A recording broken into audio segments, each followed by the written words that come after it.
Tell me your story, man. How come you're here? I had been down living in Colorado Springs, had an apartment, I was doing okay, and down in the Springs where I was staying, I had gotten into a little bit of trouble. I had been breaking the law and ended up getting kicked out of my apartment. Also around the same time, I was having relationship issues, and I found myself in a Great Depression. I had decided I'm going to jump off a bridge. It's not something I'm proud of to say, but I was very determined to do so. So I walked over to a bridge, Powers and Platte.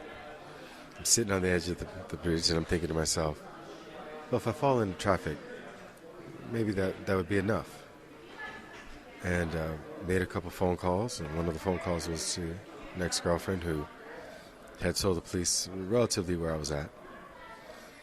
I put on my headphones and started to listen to music and figure I could just fall off. And then a new song came on. Love new music. Then another. Then another. Before you know it, I just sat there.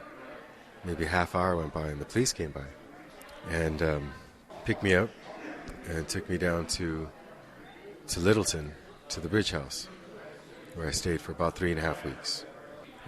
Now, because I had lost my apartment, they had deemed me as homeless. So when they were getting ready to discharge me, they had stated that I was going to be left homeless in Denver, not to bring me back to the Springs. So began to look for a place that I could stay. I got on the phone with Carter here, and he accepted me into the program.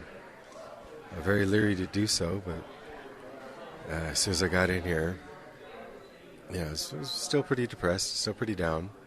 Had one pair of shoes, one pair of socks, pair of pants, underwear, shirt, and the shirt I had no sleeves. And, the first guy I see here, it's the door, is a gentleman named Robert. And the first day, he's very stern. He's actually kind of scary. Mm-hmm. And, of course, the days after that, he's actually a really good guy. And the fact that he's stern, the fact that he follows the rules and he enforces the rules gives us a reason to actually work and put in an effort. And it was his caring enough to be stern. Yeah. and everybody well, he did. It sounds like he held you accountable. He did. He held us accountable. And at that point, I said, well, this guy doesn't know me for anything. I said, I had been calling on the phone while I was at the Bridge House, and I couldn't find a place to go. And people I had known for years, they said, well, do you want to come back and do the things that I had been doing?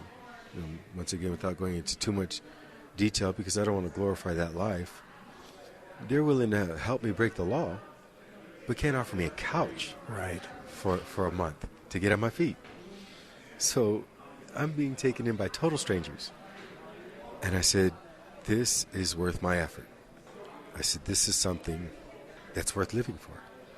There's no reason for them to be invested in me except for the fact that I'm a person, that I'm alive, and they care about that. And it touched me. So I did what they asked. Began to work. And they give us some food. They give us a bag of food. And they have a donation table. You get some clothes. So I was happy to have more than one pair of clothes. I was going to say, did you get a long sleeve shirt, my man? I did. There, I did. Good. I did just in time, too, because it is bitter cold Yeah, out there, and right? look at you. It is not lost on me, man, that you don't know me from anybody and that you would take the time to come and share a personal story. Your tears are seen, and then they're shared by so many people that you'll never even know are hearing you right now. But you are the epitome of somebody that, I don't want to speak for you, but I would imagine you could have made a couple of more phone calls and easily got back into that same lifestyle, and you didn't. Yeah. And now I'm out here in Denver 3.5 months. And, I went through my period of time where I was missing my dad and I was missing my brother. My brother's in California. My dad's in the Springs. I've got children out here. I've got a 19-year-old in the Springs and my daughter and my grandson's out in the Springs. And I miss them. And I just said, it's an opportunity. I'm just going to start a life. I can be anybody that I want to be now. I said, yeah, I'm starting. I'm 49 years old. I'm an older man.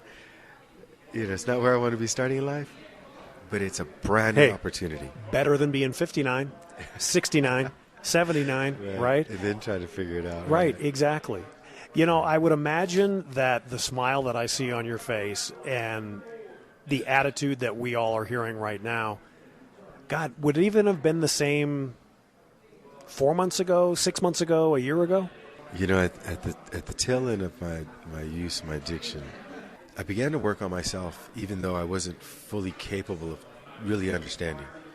The influence of drugs and alcohol, it will tend to mire your view of things. You don't see through everything clearly. But I began to work out every day. I began to meditate and read and educate myself and get myself healthy and fit, even though I really couldn't truly be that way, because drugs will always deteriorate your body. And I was ready. I was ready to stop, but it was the only thing that seemed to give me comfort. So again, getting here and seeing friendly faces, seeing that people that care, it was worth putting in the effort. I said, well, if you care about me, you don't even know me. Yeah.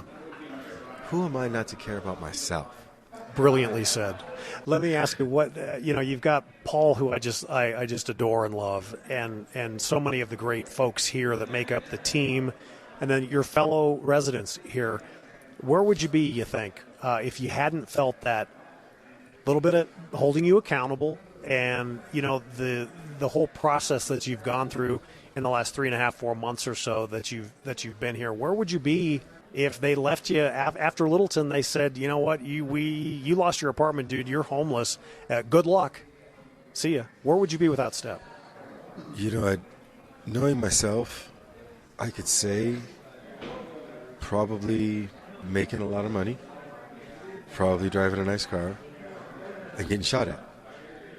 And if that's not the case, in prison.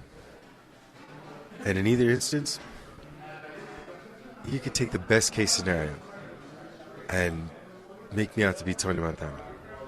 No life. It's not a life. It's a lonely life. It is